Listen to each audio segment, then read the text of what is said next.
New footage has emerged showing then House Speaker Nancy Pelosi's intense reaction to the January 6, 2021 attack on the U.S. Capitol.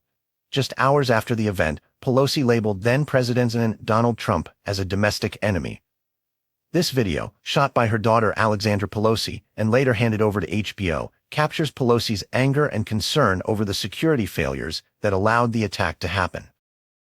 In the video, Pelosi is seen being hurried away from the Capitol by her security team as she stresses the need for the National Guard to be called in. She expressed regret for not pushing law enforcement harder to prepare. Why weren't the National Guard there to begin with? She questioned, highlighting the obvious lack of preparedness. As she was taken to Fort McNair, Pelosi also voiced her distrust of the law enforcement officials, suspecting their motivations, which she believed were often sympathetic towards the rioters. The footage illustrates Pelosi's quick pivot to planning Trump's impeachment a second time.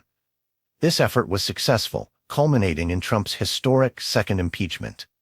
Throughout the ordeal, Pelosi remained focused on ensuring Congress could certify the election results, despite the attack. Her frustration with the security forces was palpable as she repeatedly asked, "Are we prepared?" but received inadequate responses.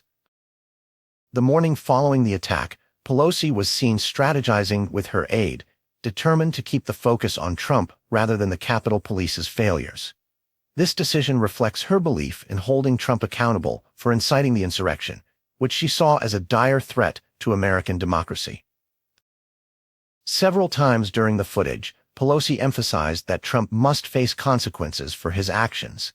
She was adamant that, despite the chaos, Trump bore singular responsibility for his role in inciting such an unprecedented attack on the Capitol. The revelations come amidst ongoing Republican efforts to shift blame from Trump to Pelosi for the security breaches. GOP Rep. Barry Loudermilk leads this charge, investigating both the Democratic-led January 6 committee's actions and the security failures from that day, alleging that Democrats withheld evidence undermining their claims. Pelosi's scorn towards Trump was clear. The footage shows her lamenting the domestic enemy in the White House and calling for accountability. Despite her attempts to focus on Trump, some voiced concerns over the Capitol Police's readiness, indicating a broader scope of issues surrounding the attack. This newly uncovered footage provides a detailed look at Pelosi's immediate reaction to the Capitol breach and solidifies her stance that Trump must pay a price for his role in the events of January 6. It adds new layers to the story of that fateful day, showcasing the deep divides and intense emotions it unleashed within American politics.